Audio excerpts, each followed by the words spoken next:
Okay, you guys, I'm kind of hiding from my baby while I do this. It's the big day. I kind of just want to do it without him even seeing or knowing what's going on.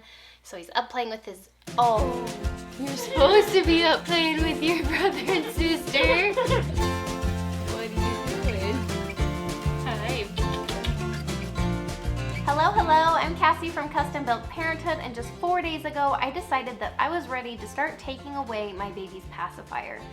How and when to stop using a binky for your baby really is personal preference, so I'm just going to be talking today about some factors that I think are worth considering, some legitimate recommendations that are out there and good to be aware of, and then lastly just my personal opinion and how I choose to go about this transition with my kids.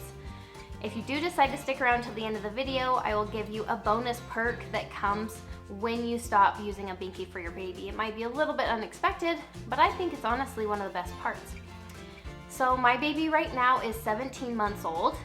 So in a perfect world, I might have started considering doing this transition when he was a year old, maybe, but he's my third child. The more kids you have, the older you get, life just goes faster and faster. And so I honestly didn't really think about it until now, which is totally fine. But I did want to talk in general about when to stop using a binky for your baby, because there are some reasons to start this process sooner. So to wean your baby off of the pacifier earlier in life. The AAP recommends between 6 and 12 months of age doing this with your baby. And the reason being for ear infections, which is kind of interesting, but especially if your baby is prone to ear infections, that would be a reason to stop using the binky somewhere between 6 and 12 months old.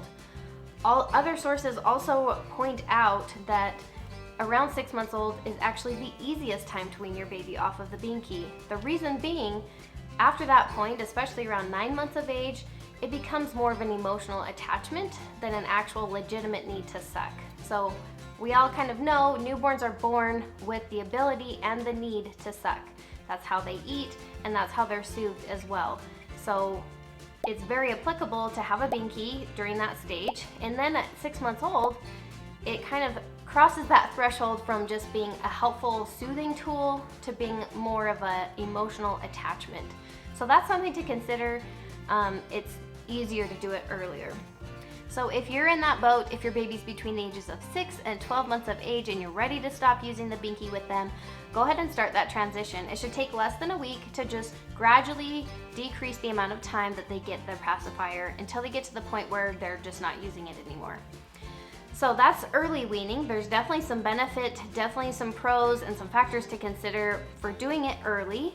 But I also want to make the argument for holding on to it a little bit longer. I think there can be some benefits to allowing your baby to have the binky longer than that. So the main thing that comes to mind is the soothing power of the binky. Binkies help your baby be happier.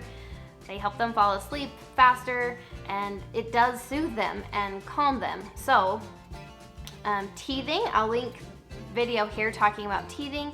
That's definitely a really rough time for your baby that a binky can help just soothe them and calm them and help them through that process. Sleep training is another factor. I talked about helping your baby learn to sleep here that I will link also in the description below. But if you're teaching your baby to sleep on their own, helping them learn to fall asleep by themselves, again, the binky can just come in handy. Like obviously your baby, if they're still using it past the 6-month mark, they love their binky. And so that can be a good tool for you to use during those kind of difficult times. So definitely a factor to consider. It will be a little bit more difficult to wean them the longer you wait. So that's worth considering.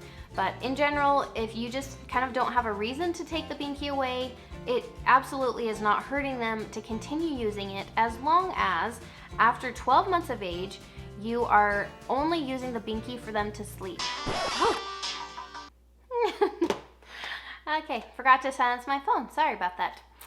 So after 12 months old, it's highly recommended that you only use your baby's binky during times of sleep. So naps and bedtime should be the only time your baby has the binky. The reason being for speech development and dental problems.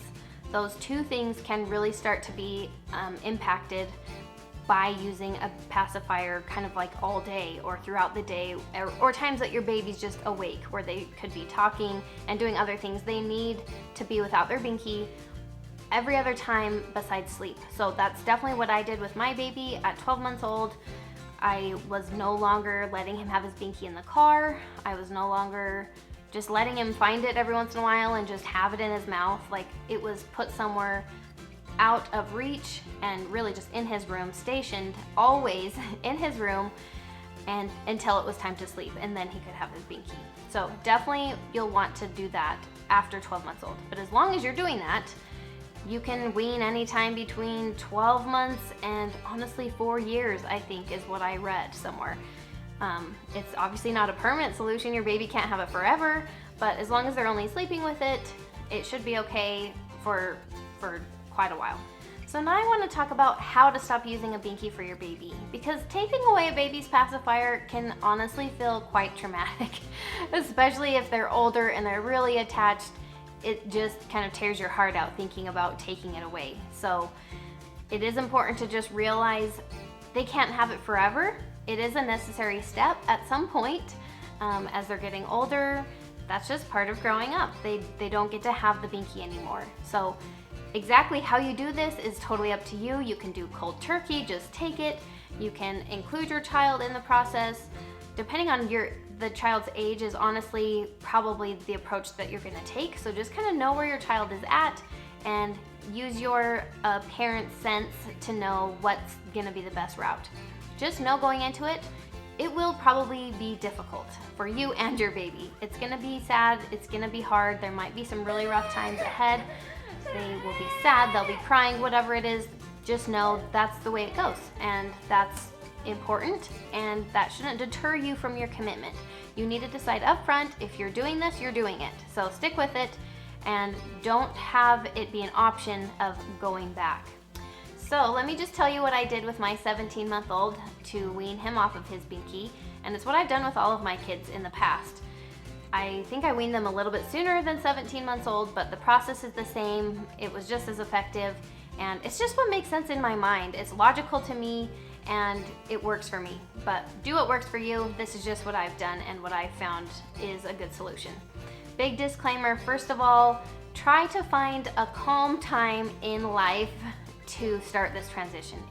It's a big deal, so try to not have it be right alongside some other big deal thing for your baby. So teething, like I've said, sickness, if you're doing a big move or anything like that, try to avoid those times and just find a good calm time to just have it be a little bit easier on your baby.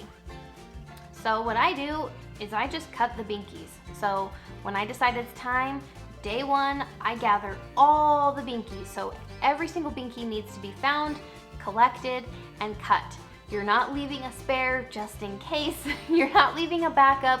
That defeats the whole point. If you're doing this, you gotta be all in. So find every single binky in the house and cut every single one.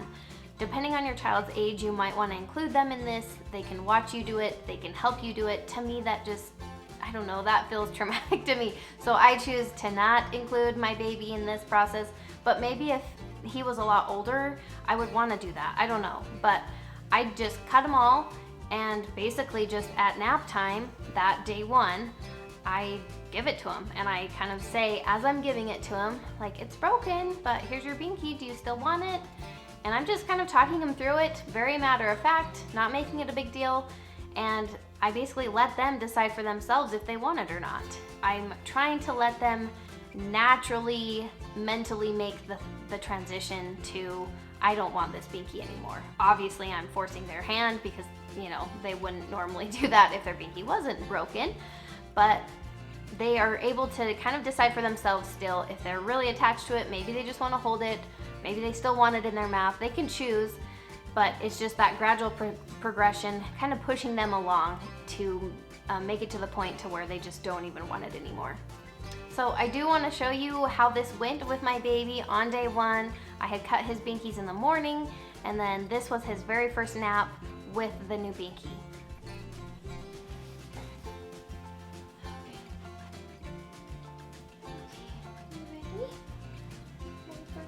That's your binky? It's broken. You want to try?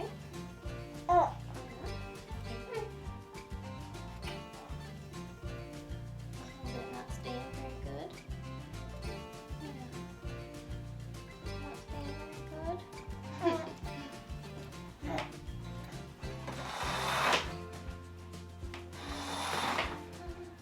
Alright, so that was his nap on day 1. And in order to give you guys an accurate picture of how this transition went, I decided to keep a sleep journal. So I'm going to be looking at my notes and remembering exactly what happened. So he did cry when I laid him down during that nap, and he only cried for 5 minutes. And then he slept for an hour and 45 minutes, which is a pretty good nap for him. I recently dropped to 1 nap a day. I talked about doing that here if you're needing to do that with your baby. He no longer has a morning nap, it's just this 1 afternoon nap, and an hour and 45 minutes is kind of on the short end, but it's pretty decent. So that was relatively normal. Then at bedtime, I put it in his mouth like before, and he made a face like the second it even touched his lips, and kind of held it up to me, and kind of the exact same thing that happened earlier. He held it up to me, but he still wanted to keep it and kind of hold it, kind of had it in his mouth a little bit. And then he cried once I laid him down, like before, and then he stopped after 4 minutes, so it was a little bit less crying, and then he slept that night 11.5 hours, which is very normal for him. I put him down at 6:30 usually, he woke up at 6, and normal night sleep. He wasn't up any other time than in the morning, ready to wake up. Day 2, for his nap, he wouldn't even let me put it in his mouth. So he wanted nothing to do with it, so I kept it, I laid him down without it, basically is what I should say. I kept the binky, laid him down without it. He cried for about 4 minutes again, and then slept for just under 2 hours. So pretty manageable, I guess. He honestly made this pretty easy on me. To be totally honest, I was expecting that first day for him to just not even nap. I was really preparing for the worst, and I'm sure some babies will be like that, but he's got a pretty good temperament, and he did really well. So then day 2, bedtime, he cried for 2 minutes and then slept for 11.5 hours. And then day 3, I decided to not even offer the binky.